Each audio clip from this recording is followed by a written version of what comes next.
শীতের নরম রোদে টাটকা কমলালেবু কার না ভালো লাগে, কিন্তু এই সাধারণ কমলাকেই যদি একটু যত্ন, একটু ধৈর্য আর ঐতিহ্যের ছোঁয়ায় বানিয়ে ফেলা যায় দারুণ মজার ক্যান্ডি, তাহলে কেমন হয়? ভিডিওটা শেষ পর্যন্ত দেখো, কারণ শেষের দৃশ্যটা তোমার মন ভালো করে দেবে। আর এমন গ্রামবাংলার স্বাদ যদি তোমারও ভালো লাগে, তাহলে একটা লাইক দিয়ে জানিয়ে দিও।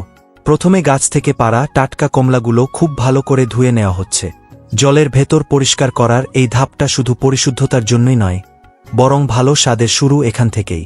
দেখতেই কেমন ফ্রেশ লাগছে, তাই না? এরপর এক এক করে কমলাগুলো তুলে সুন্দর করে ঝুড়িতে রাখা হচ্ছে। পুরো দৃশ্যটাতে যেন গ্রামবাংলার সেই চিরচেনা শান্তি লেগে আছে। সাদামাটা এই কাজগুলোর মধ্যেই লুকিয়ে থাকে আসল সৌন্দর্য। কমলালেবু তোমার কেমন লাগে? টক মিষ্টি না শুধু মিষ্টি? কমেন্টে জানাও। এবার কমলাগুলোকে আলতো করে কেটে কাঠের বিশেষ ছাঁচ দিয়ে চাপ দিয়ে চ্যাপ্টা করা হচ্ছে। এই ধাপটা খুবই গুরুত্বপূর্ণ, কারণ এর ফলে ভেতরের রস ধীরে ধীরে বের হয়ে আসে এবং কমলাগুলো ক্যান্ডি তৈরির জন্য একদম প্রস্তুত হয়ে যায়।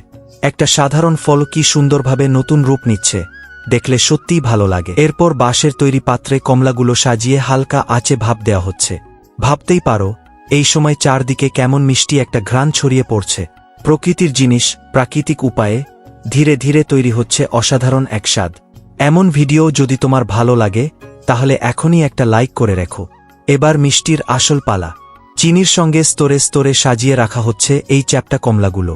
ধৈর্যের সবচেয়ে সুন্দর নামই হয়তো এই প্রক্রিয়া, কারণ 3 দিন ধরে এগুলো চিনির রস শুষে নিয়ে হয়ে উঠবে আরও বেশি সুস্বাদু, আরও বেশি আকর্ষণীয়। ভালো জিনিস তৈরি হতে সময় লাগে, এই দৃশ্যটা যেন সেটাই আবার মনে করিয়ে দেয়। কয়েকদিন পর রোদে শুকিয়ে কমলাগুলো যখন চকচকে লালচে রং ধারণ করে, তখন তাতে মাখিয়ে নেওয়া হয় গুঁড়ো চিনি বা রাইস পাউডার। আর তারপরই তৈরি হয়ে যায় জিভে জল আনা, দেখতে সুন্দর, খেতে লোভনীয় কমলার ক্যান্ডি। সত্যি বলতে, এই রূপটা দেখার পর কার না একবার খেতে ইচ্ছে করবে? তোমারও যদি খেতে ইচ্ছে করে, তাহলে কমেন্টে লিখো কমলা ক্যান্ডি চাই।